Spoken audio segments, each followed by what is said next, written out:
Had just turned 19 when I took a job as a night shift receptionist at a small hospital. It wasn't fancy, just one floor of patient rooms, a couple of nurses' stations, and a waiting area that always smelled faintly of antiseptic and old coffee. My first week went fine, quiet, sometimes painfully slow, with the occasional emergency. One Thursday, I was alone at the front desk. Around 2 a.m., most patients were asleep. The fluorescent lights flickered occasionally, giving the hallways a strobe-like effect. I was scrolling through my phone when I heard it, a soft shuffle down the east corridor. I thought it was a nurse, maybe someone checking on a patient, but the corridor was empty. I called out, "Hello." Nothing. The sound stopped. Half an hour later, it started again, closer this time, like someone walking in the hallway outside my office. My heart rate jumped. I grabbed the intercom to call the nurse station. Static. The line was dead. I told myself it was a janitor, or maybe a patient sleepwalking. But the next thing I saw froze me, in the reflection of the glass door behind my desk. I saw a man, pale, tall, wearing a hospital gown, standing at the end of the hallway. He didn't move, just stared. I ducked behind the desk and dialed 911. The operator asked me to describe him. Before I could, he disappeared from view, but I swear I heard soft breathing right outside the door. The police found nothing, no patient, no intruder. But to this day, I won't take a night shift without a coworker nearby. And sometimes, when I close my eyes, I see him standing there, waiting. I worked at a 24-hour gas station during the summer after my senior year. The store was small, with just one register, one bathroom, and a couple of aisles of snacks and drinks. Nights were usually boring, just long stretches of no one coming in. It was around 1:30 a.m. on a Thursday, and I was restocking the chips when a man walked in.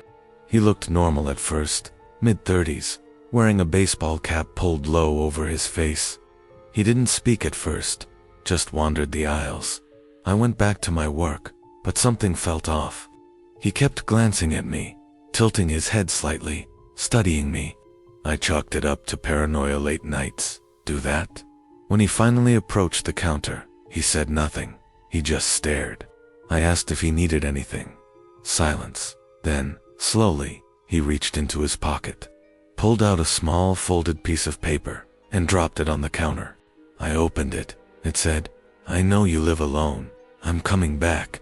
My hands shook. I told him I'd call the police. He just smiled, slow and deliberate, and walked out. I stayed locked inside the store for the rest of the night. The police never found him, but for weeks afterward, I saw someone matching his description parked across the street whenever I worked night shifts. Even now, I refuse to work alone at night. That look, it never leaves you. I was a security guard at an office complex. During my first job out of high school, my shift ran from 11 p.m. to 7 a.m. Most nights were empty, just the hum of the fluorescent lights and the faint echo of my footsteps in the hallways. One August night, I was doing my usual rounds when I noticed the janitor's closet door slightly ajar. I was sure I'd locked it earlier. I pushed it open. Empty. The cleaning supplies were undisturbed. I laughed nervously, telling myself I must have missed. Later, around 3 a.m., I was walking past the conference room when I heard soft scratching like fingernails against wood. I froze. The room should have been empty. I edged closer, flashlight in hand. The door slowly creaked open as I approached. Inside, the chairs were all facing the corner of the room. I stepped in, my light cutting through the darkness, and then I saw it. A message scrawled across the wall in what looked like dirt or dust. "I see you."